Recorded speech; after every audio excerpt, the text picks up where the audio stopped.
Hello folks, I'm going to be doing a camp out tonight. I want to test out my winter camping gear in terms of the sleeping setup. I'm going to be using the Geertop one-person tent. This was actually recommended following my Geertop BIVY video back in Lake Louise last year. I've not used this before. It's going to be down to around about -10 degrees tonight, so I'm actually going to be camping in my own backyard simply because I don't want to be out in the middle of nowhere and facing difficulties and start struggling because of the cold weather moving in. So I'm going to get things set up and I will be back with you shortly.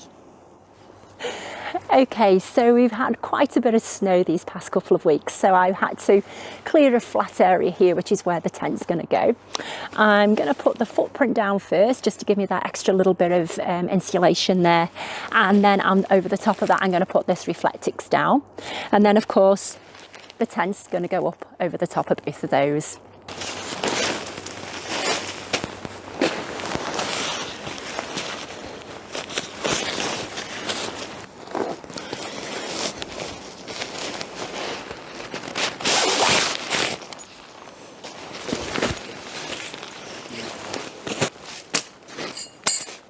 So as with a bivvy, this looks like it's pretty simple in terms of the components. We have the inner tent, we have the fly sheets, we've got the poles, and of course we've got the pegs. That's the inner tent put up. It's got this mosquito netting, so it's certainly going to be well ventilated. I have to say, compared to the bivvy, that was much easier to put up. With the snowy, the pegs aren't quite gripping as much as they should do, but we have managed to get them in there, and there's not going to be any wind tonight, so I'm not too worried about getting blown away. I think this will be pretty secure. So I'm going to get that fly sheet on now. That's the fly sheet on there. I'm now going to put in the Reflectix, and then I'm going to put in the Thermarest insulated mat, followed by the Ecotech sleeping mat.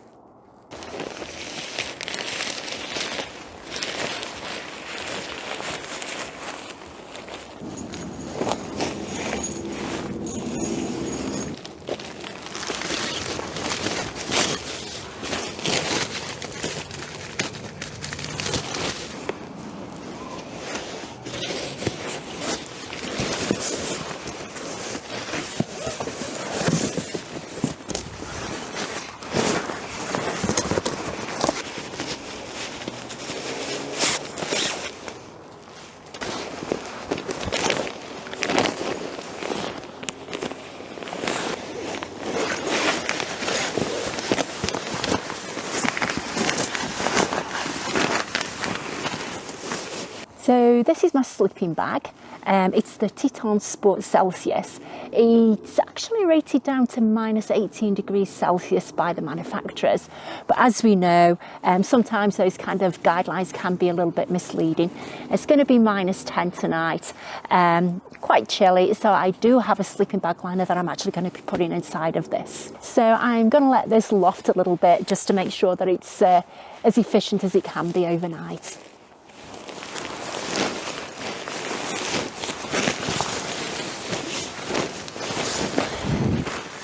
And this is the sleeping bag liner that I'm going to be using. It's the Pongy liner. I've never used it before, so let's just see how good this is.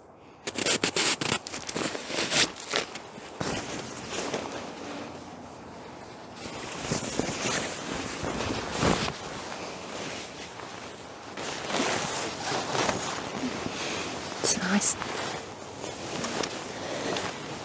Okay, I'll come back to that later and get it so that it all fits in properly.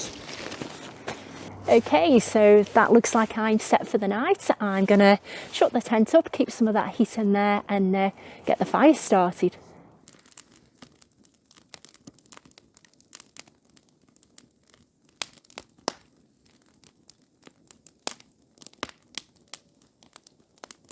Well, Well, it's time to hit the hay now. It's already gone midnight. I'm here in this little one-man tent. It's actually quite cozy at the moment. I'm quite warm at the moment, which is good. I've got my Nalgene around my feet because I always suffer with quite cold feet sometimes when I go camping.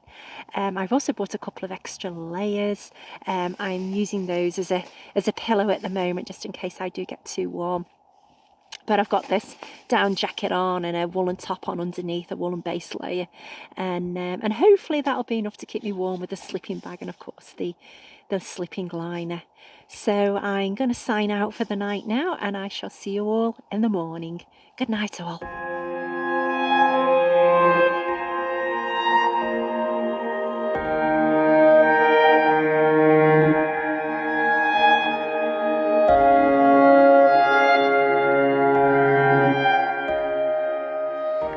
Good morning everybody. That was actually a very good night's sleep.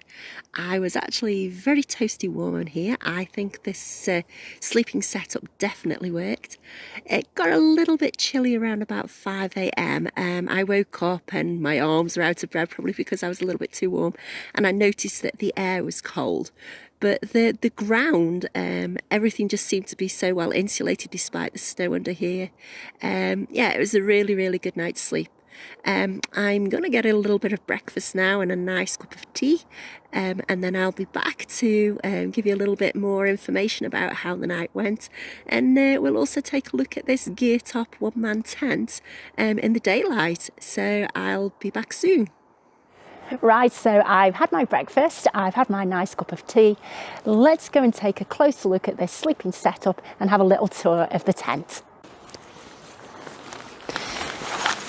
Okay, so let's take a look at the sleeping setup first.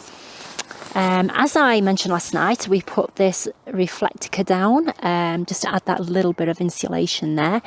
You can see that the actual ground sheet isn't wet at all, so none of that moisture from the snow underneath came through. We did put the footprint down there underneath the tent to keep us protected from that snow, and it obviously worked. And then I had this Thermarest mat here. Great for insulation, really did the job. Very happy with that. And then of course on top of that I had the Ecotech inflatable thermal mat sleeping bag, the Teton sleeping bag. Again, rated to -18. I actually checked the temperature last night. It did get down to around about -7 when I woke up at 5 o'clock this morning. Not as cold as we were expecting, but it certainly held up very well. And then, as I said again, this is the Pongi sleeping liner. This actually served me extremely well. When I did wake up at 5 o'clock this morning and the air just felt cold, I kind of pulled this up a little bit higher around my neck, and it made a huge difference. And I actually went into quite a deep sleep again for the next couple of hours. No problems at all. And then, as I mentioned, I did have the inflatable pillow and a couple more layers in here just in case I did get cold, and I actually used that as a pillow, which was very comfortable. Now, if you take a look at the tent, there is loads and loads of headroom here, which is completely different from the Geertop BIVY that I tried. When I woke up this morning, it was actually quite nice to have all this space around my head. I didn't feel any sense of claustrophobia like I did before. It was really good. Plenty of space in here. And even with these 2 or 3 layers of bedding, you can see that there's plenty of space at the side of the bed there. There's a good, I don't know, 6 inches there. And of course, I have this space here too. Loads and loads of space in terms of width and length. I obviously didn't take a backpack with me this weekend because it wasn't a camping trip per se. But if I had have done, plenty of room at the top here to fit in that backpack if I'd needed to. Now, there was no condensation pretty much at all last night. A little bit of moisture here, but that's actually come from the frost on the outside. The inner tent is bone dry. It may only be possibly cheap stuff if you like, but it really, really did the job. Plenty of ventilation with this netting.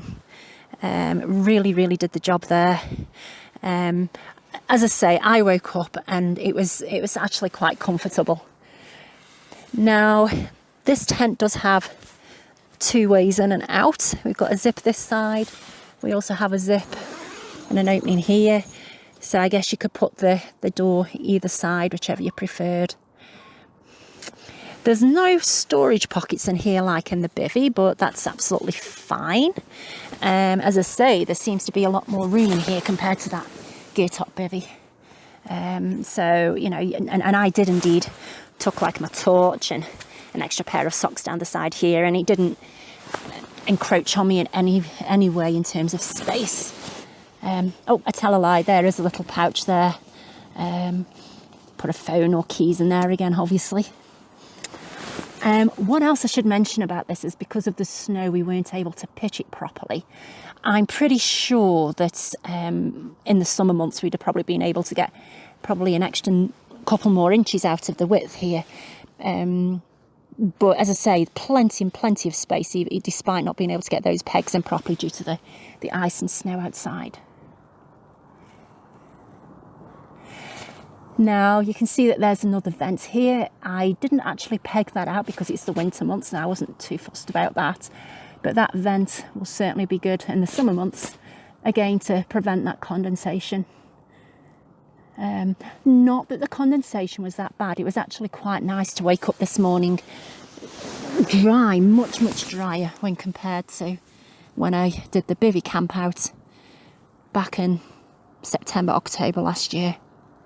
So let's go and take a look on the outside. So as I've mentioned, this was the Geertop one-man tent. Here's the vent that I was talking about. We could have put a guy rope on that and pegged it down, but I didn't last night. There was no need to. Loads of places to put the pegs in. And as you can see, it really didn't do anything last night simply because of how hard the ground is with the frost under there. The zips, as I say, there's 2 entrances to this and the zips are very well secured with this Velcro. Now, I'm not a big fan of the collar. This is more like a kind of a bit of a fun tent. It's not really a tent that I would take backpacking with me per se. It's probably just too much of a fun tent for that. But for sure, for just going camping with friends, or if you've got a friend that wants to come, you just need that extra tent for them to use. This would be perfect if they don't mind sleeping in something that's this kind of size. And in terms of putting this tent up, it was much, much easier. It's certainly, you could put it up on your own within, I don't know, 10 minutes or something, and very, very easy to put up. I certainly wasn't fighting with those poles. There's just 2 poles at the head and the feet. Very easy. I actually have to say that I do like this tent. I do quite like it. It's certainly much, much better than the bivvy, and certainly something that I would consider using again. This has been perfectly fine, and yeah, I would certainly recommend it for those fun camping adventures that you might want to do. Just one more thing to mention is that the sleeping setup that I've used this weekend doesn't contain any of that high-end kind of equipment. We may look into buying something a little bit more expensive later on in the year, but for now what we used was perfectly acceptable for the conditions that we've had. Well, I hope that you've enjoyed this little winter overnighter with us this weekend. If you've got this far in the video, then please give it a like. You might also consider subscribing. If you've already subscribed, well, thank you for supporting me. Next week, we actually have a teepee hot tenting trip planned using the Dream House teepee tent. And we're going to be using the wood stove, so hopefully that you will join us for that too. In the meantime, as ever, thanks ever so much for watching, and I shall see you all again next time.